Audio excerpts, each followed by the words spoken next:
ایک رات نماز تہجد کے بعد سلطان نور الدین زنگی نے خواب میں دیکھا کہ رسول کریم صلی اللہ علیہ وسلم دو سرخی مائل رنگت کے آدمیوں کی طرف اشارہ کر کے سلطان سے کہہ رہے ہیں کہ مجھے ان کے شر سے بچاؤ۔ سلطان ہڑبڑا کے اٹھا، وضو کیا، نفل ادا کیے اور پھر اس کی آنکھ لگ گئی۔ دوبارہ وہی خواب دیکھا، اٹھا، وضو کیا، نفل پڑھے اور سو گیا۔ جب تیسری بار وہی خواب دیکھا تو اس کی نیند اڑ گئی۔ اس نے رات کو ہی اپنے مشیر جمال الدین موصلی کو بلا کر پورا واقعہ سنایا۔ مشیر نے کہا، سلطان یہ خواب 3 بار دیکھنے کے بعد آپ یہاں کیوں بیٹھے ہیں؟ اس کا اب کسی سے ذکر نہ کریں اور فوراً مدینہ روانہ ہو جائیں۔ اگلے روز سلطان نے 20 مخصوص افراد اور بہت سے طائف کے ساتھ مدینہ کے لیے کوچ کیا اور 16ویں روز شام کے وقت وہاں پہنچ گیا۔ سلطان نے روضہ رسول صلی اللہ علیہ وسلم پر حاضری دی اور مسجد نبوی میں بیٹھ گیا۔ اعلان کیا کہ اہل مدینہ مسجد نبوی میں پہنچ جائیں، جہاں سلطان ان میں تحائف تقسیم کرے گا۔ لوگ آتے گئے اور سلطان ہر آنے والے کو باری باری تحفہ دیتا رہا۔ مزید ڈسکس کرنے سے پہلے اس ویڈیو کو لائک کریں، چینل کو سبسکرائب کریں اور بیل آئیکن پر ضرور کلک کریں۔ اسی دوران وہ ہر اس شخص کو غور سے دیکھتا رہا، لیکن وہ 2 چہرے نظر نہ آئے جو اسے ایک رات میں 3 بار خواب میں دکھائی دیے تھے۔ سلطان نے حاضرین سے پوچھا، کیا مدینہ کا ہر شہری مجھ سے مل چکا ہے؟ جواب ہاں میں تھا۔ سلطان نے پھر پوچھا، کیا تمہیں یقین ہے کہ ہر شہری مجھ سے مل چکا ہے؟ اس بار حاضرین نے کہا، سوائے 2 آدمیوں کے۔ اب راز تقریباً فاش ہو چکا تھا۔ سلطان نے پوچھا، وہ 2 آدمی کون ہیں اور اپنا تحفہ لینے کیوں نہیں آئے؟ بتایا گیا کہ یہ مراکش کے صوم و صلات کے پابند 2 متقی باشندے ہیں۔ دن رات رسول کریم صلی اللہ علیہ وسلم پر درود و سلام بھیجتے ہیں اور ہر ہفتے مسجد قباء جاتے ہیں۔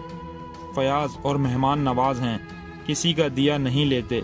سلطان نے کہا، سبحان اللہ، اور حکم دیا کہ ان دونوں کو بھی اپنے تحائف وصول کرنے کے لیے فوراً بلایا جائے۔ جب انہیں یہ خصوصی پیغام ملا تو انہوں نے کہا، الحمدللہ، ہمارے پاس اللہ کا دیا سب کچھ ہے اور ہمیں کسی تحفے تحائف یا خیر و خیرات کی حاجت نہیں۔ جب یہ جواب سلطان تک پہنچایا گیا تو اس نے حکم دیا کہ ان دونوں کو فوراً پیش کیا جائے۔ حکم کی فوری تعمیل ہوئی۔ ایک جھلک ان کی شناخت کے لیے کافی تھی، تاہم سلطان نے اپنا غصہ قابو میں رکھا اور پوچھا، تم لوگ کون ہو اور یہاں کیوں آئے ہو؟ انہوں نے کہا، ہم مراکش کے رہنے والے ہیں، حج کے لیے آئے تھے اور اب روضہ رسول کے سائے میں زندگی گزارنا چاہتے ہیں۔ سلطان نے سختی سے کہا، کیا تم نے جھوٹ بولنے کی قسم کھا رکھی ہے؟ اب وہ چپ رہے۔ سلطان نے حاضرین سے پوچھا، یہ کہاں رہ رہے ہیں؟ بتایا گیا کہ روضہ نبوی کے بالکل نزدیک ایک مکان ہے جو مسجد نبوی کے جنوب مغرب میں دیوار کے ساتھ تھا۔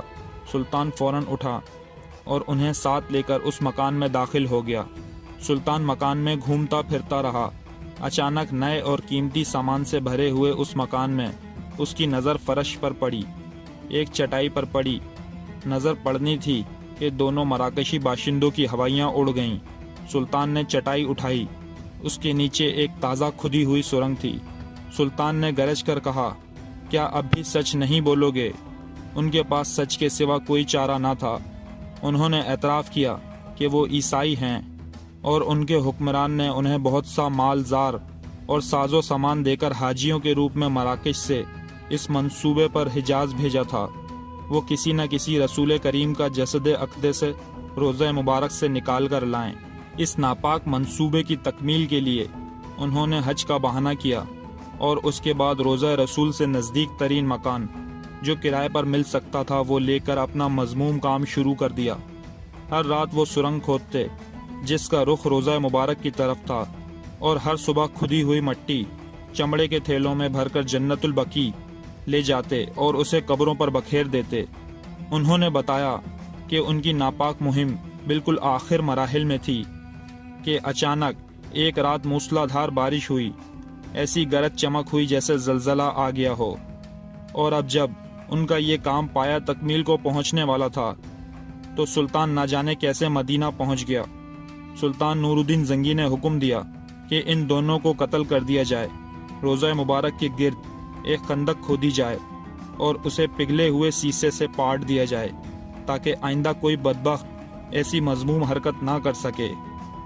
یاد رہے کہ آگاہی تمام انبیاء علیہ السلام کی سنت ہے، جبکہ آج یہ سنت مٹ چکی ہے، لہٰذا اس سنت کو زندہ کرتے ہوئے اس ویڈیو کو بار بار سنیں اور دوسروں تک پہنچائیں۔